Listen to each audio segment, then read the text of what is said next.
What's going on, y'all? It's Steve here. I want to talk to y'all really quick about this deadly midair collision between an airplane and an army helicopter. Now, I do have an article right here by NBC News, and the link to their article will be down in the description box below.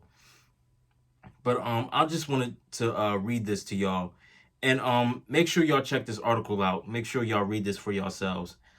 But yeah, so I'm gonna get started. The title of this article says, "What caused the deadly mid-air collision between a passenger jet and army helicopter?"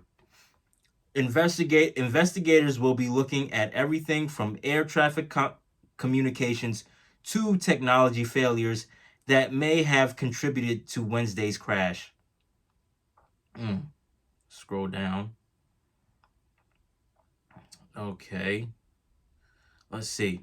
Okay, so the skies on Wednesday night were clear. The pilots were in communication with air traffic control, and officials said American Eagle Flight 5342 was on a standard descent to the runway in the busy airspace above the nation's capital. Yet somehow, the passenger jet and an Army helicopter collided midair, bursting into flames and plunging into the Potomac River in the first major fatal commercial plane crash in the United States in 16 years. Mm. Federal investigators are now searching for answers in what is expected to be a lengthy process. A number of factors, both technological, and human driven, could have played a role in the deadly accident. Aviation experts say, including whether multi layered systems designed to stop collisions function properly. Everything unfortunately lined up for this accident to happen, said Kenneth Burns, a pilot and chairman of the flight training department at Embry-Riddle um, Aeronautical University.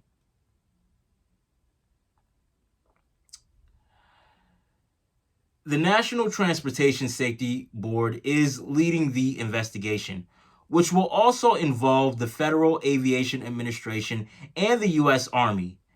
The painstaking process will include the collection of evidence from the scene, reviews of radio traffic and data on aircraft flight paths, communications with air traffic controllers, and interviews with those controllers. Such investigations can take a year or longer to reach a conclusion. And the NTSB is the only agency authorized to provide an official cause for the crash. Hmm. Okay. So we look at the human, the machine, and the environment. NTSB Chair Jennifer Homendy told reporters Thursday. We will look at all the humans that were involved in this accident. We will look at the aircraft. We will look at the helicopter. We will look at the environment in which they were operating in. That is standard. Officials caution that it is still too early to speculate about what led to the crash that killed 64 on board the American Eagle jet and all three crew members on the U.S. Army Black Hawk helicopter. Wow. Oh my God, this is crazy. Oh my goodness. There's more to the article.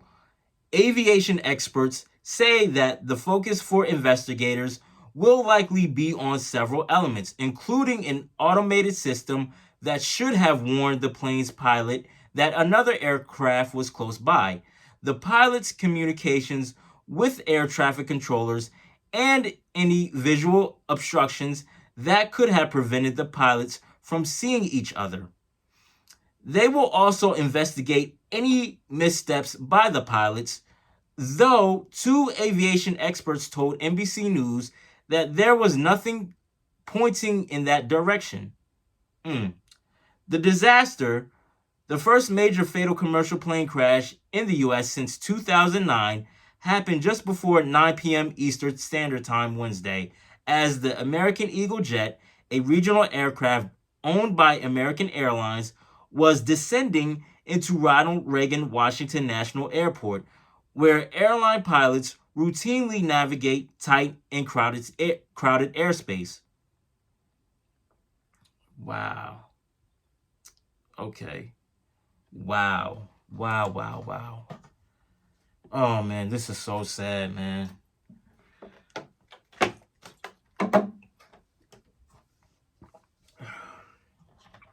And the fact that everybody died in that collision, man, that's crazy.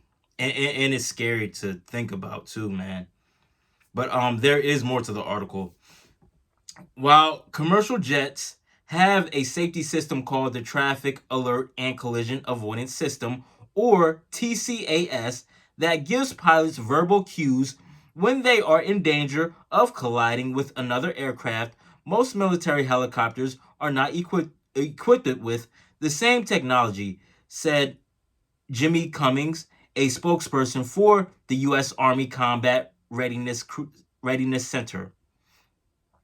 He said the chopper in the crash did not have it. Regardless, there are limitations to TCAS. One is that the system reduces the number of alerts it issues as a plane descends in order to avoid false alarms from other aircraft on the ground.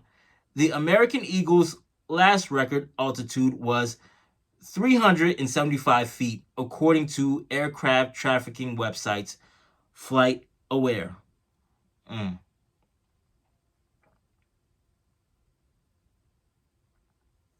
Okay, so there is more to the article.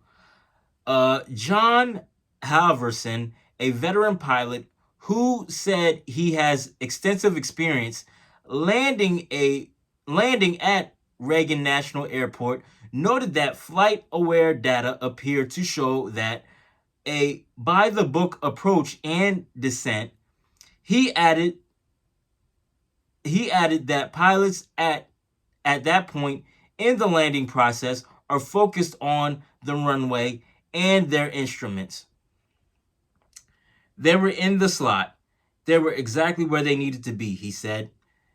Communication between the aircraft and air traffic controllers also was routine. Transportation Secretary Sean Duffy told reporters that both the passenger jet and the helicopter had experienced pilots and standard communication with the air traffic control tower when they crashed. Everything was standard in the lead up to the crash, he said. Obviously, something happened here. According to a preliminary FAA safety report on the collision, at the time of the crash, one controller at the tower was focused on both helicopters and airplanes, a source with knowledge of the situation told NBC News. Usually the tower has a separate controller who deals exclusively with choppers. FAA guidelines allow for the combined position. Okay, so Jeff Guzzetti, a former accident investigator for the FAA and the NTSB, said any dialogue with aircraft control will be a primary focus of the investigation. You can be sure that the air traffic control communications are going to be scrutinized by the NTSB, that controller is going to be interviewed, and the radar data is going to be looked at by NTSB, he told the Today Show on Thursday. There's going to be a lot of human factors involved. Let's see if there's more to the article. Okay, scroll down. Okay, there is more to the article. Though officials stress that air travel has never been safer in America, Wednesday's accident has raised concerns, particularly in high traffic areas like the nation's capital. Reagan National Airport presents unique challenges.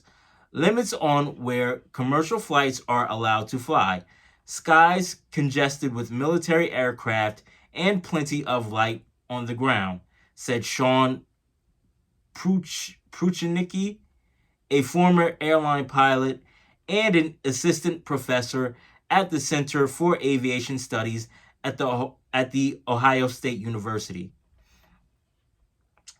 Reagan is just so saturated with lights.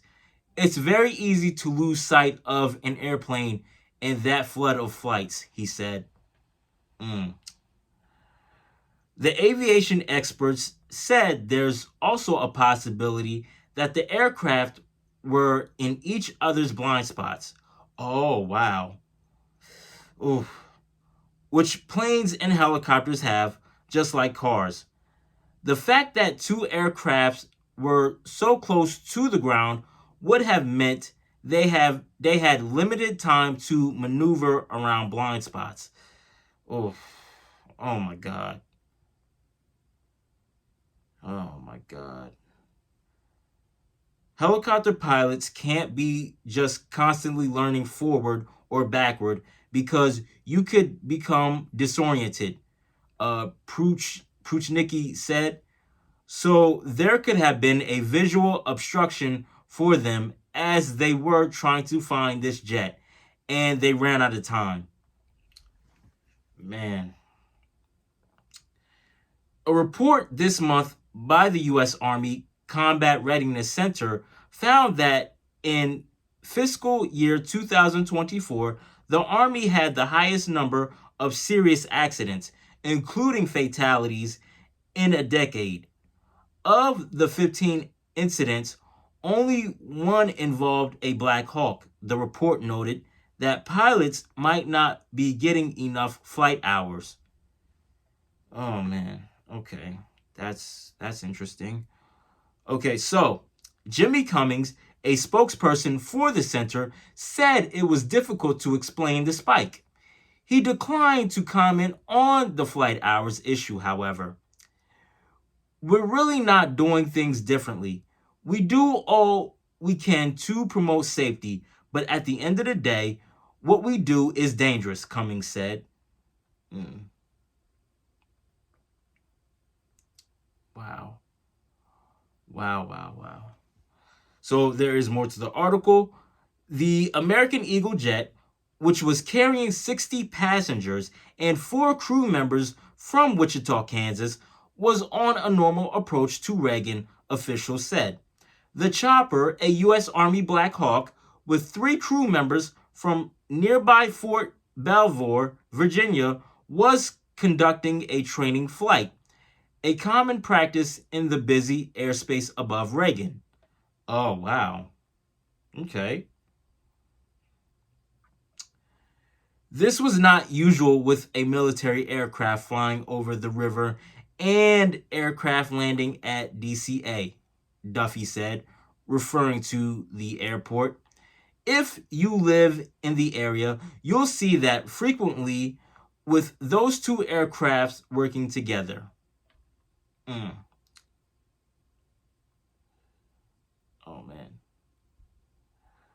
Okay, so Dean Winslow, a retired Air Force colonel and onboard physician, said Black Hawks are not incredibly maneuverable and would have difficulty avoiding an airliner. It would have been very difficult to see and avoid, Winslow said. The Army pilots aboard the helicopter had night vision goggles, U.S. Defense Secretary Pete Hegseth said in a post on X. Winslow said night goggles can help view terrain and obstacles, but also can restrict a pilot's field of view, like looking through soda straws. Radio traffic recordings indicate that one of the last communications that took place was a controller asking the helicopter pilot if they saw the plane, and directing the chopper to pass behind it. Seconds later, the helicopter slammed into the plane, a fireball lighting up the sky. Oh, wow, man. Okay, let's see if there's more to the article. Yeah, that's it for the article, man. But this is sad news, man. Sad news, man. 67 people lost their life due to this collision, man. And oh my God, like, it's crazy, man. Crazy, crazy. This is so crazy. And man. Oh, wow. Let me know what you guys think down in the comment section below, man. And like I said too, the link to this article will be down in the description box below. Make sure y'all check it out, man. But this is so sad, man. So sad, man. But yeah, man.